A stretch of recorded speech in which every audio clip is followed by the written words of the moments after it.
Welcome back to your Caribbean Drone News, and this is the March 2026 edition. Now, before we get started this month, we have something exciting for you coming out of Guyana this July, and it's one that you'll want to share with every young person in Guyana. Dragonfly Drones and Geospatial Solutions Guyana, led by the one and only Brian Smith. Yes, you've seen him here on the podcast twice. Links in the description to those episodes. Is announcing the launch of their Dragonfly Drone Kids 2026 program, a 4-day immersive training experience designed to introduce young people ages 12 to 16 to drone technology, coding, mapping, and basic surveying. And here is the best part about this that makes it so special. The program is completely free. Now, it runs from July 13th to 16th, 2026 from 10 a.m. to 2 p.m. daily and will accommodate 50 students. So you know what I mean? Don't stick. Now here's what the 4 days are going to look like.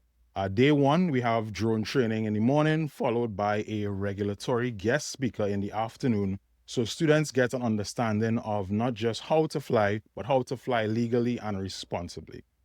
Day two, we have an international private sector partner that will lead a real-world use case workshop in the morning, followed by a practical demonstration in the afternoon.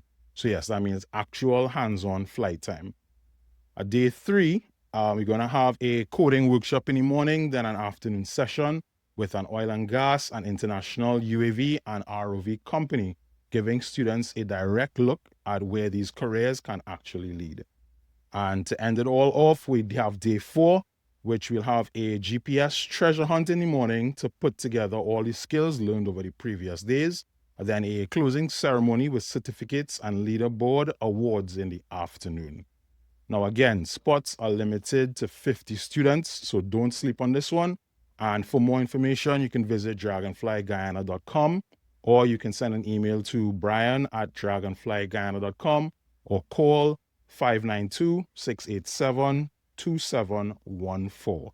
And if you are a parent, teacher, youth organization, or business looking to sponsor or get involved, Dragonfly is always actively seeking collaboration partners. So get in touch with them. Now, for the month of March, we have a drone competition in Barbados, a major drone training partnership landing in Jamaica, the first ever aerial robotics challenge in the British Virgin Islands, and drones capture the first ever sperm whale birth on film off the waters of Dominica. Let's get into it. In our first story, the Barbados Meteorological Service hosted its first ever drone design competition. The BMS director, Sabu Best, said the idea was conceptualized back in October with the goal of using local talent to actually create useful tools both for sea and aerial drones, not just for fun, but for practical national use. Director Best stressed that the competition required extensive collaboration and regulatory oversight, with support from the Barbados Civil Aviation Authority, the Prime Minister's Office, and the Ministry of Industry, Science and Technology. The long-term vision is to refine these innovations so they can be utilized by government and private sector entities in a rightful and useful manner. Director Best said he was pleasantly surprised by the creativity on display. Some of the designs were built entirely from scratch, and several entries exceeded expectations in both size and ambition. His message to competitors was clear. It's not about how it looks, it's about the will to get involved and prove the concept works. Refinement and efficiency will come after. Deputy Director Brian Murray echoed the broader importance of the initiative, highlighting drone applications in security, search and rescue, and meteorological data gathering. And if you're interested in the winner of it, his name is Mr. Antonio Franklin, whose sea drone design was inspired by a catamaran concept. Franklin said the design phase took just 3 to 4 days, but the construction actually spanned approximately 2 months. So congratulations to the winner of the competition and to everyone that entered. In our second story, big news for Jamaica as Volatus Aerospace, a Canadian integrated aerospace company, has announced a strategic partnership with the University of Technology Jamaica, and as UTech, to deliver advanced drone training programs. Our training is set to begin in April 2026 with globally accessible online modules before progressing to hands-on operational instruction at UTEC's Kingston campus.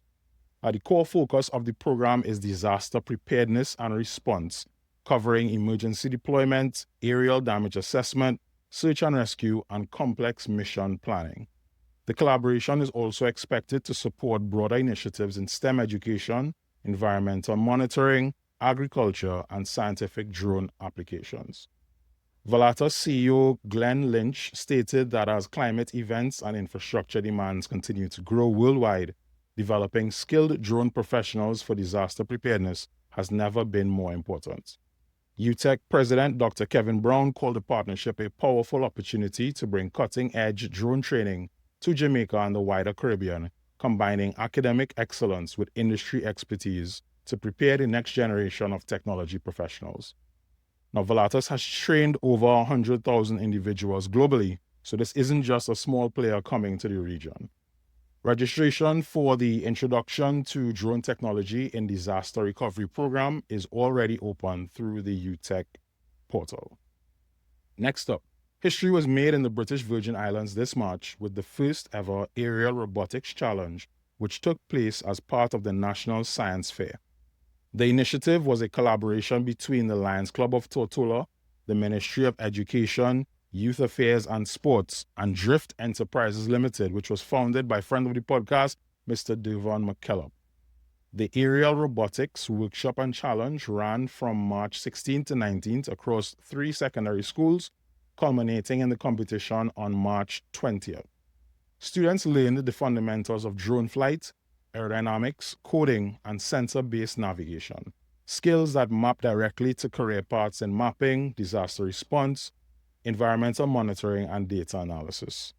The competition itself included real-world drone missions, autonomous flight coding, precision navigation and landing, payload delivery challenges, and target accuracy tasks.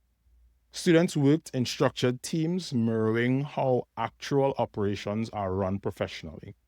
Now, every participant received a BBC Micro Bit microcontroller to take home, while winning team members received educational drones, and the winning school receiving a drone kit to support a future robotics club. Our Drift Enterprises president, Devon McKellop, summed it up well, saying that we believe the Caribbean must not only consume technology, but create it. Now, as we close off this month, we have a story that is equal parts science, conservation, and a reminder of just how powerful drone technology can be in the right hands. 2 DJI Mavic 3 drones hovering at least 25 meters above the Caribbean Sea off the coast of Dominica captured what scientists are now calling the most detailed cetacean birth ever documented. A sperm whale calf entering the world immediately lifted to the surface by a coordinated group of 11 whales. The footage captured by researchers at Project SETI, the Cetacean Translation Initiative, forms the backbone of 2 peer-reviewed studies just published in the journals Science and Scientific Reports. The full delivery lasted 34 minutes, and within 1 minute of birth, the surrounding whales clustered under the newborn and lifted it onto their heads and backs so it could breathe. The total documented event ran 5 hours and 22 minutes. The footage revealed statistically significant cooperative behavior across 2 genetically distinct family lines, a type of assisted birth previously only observed in primates.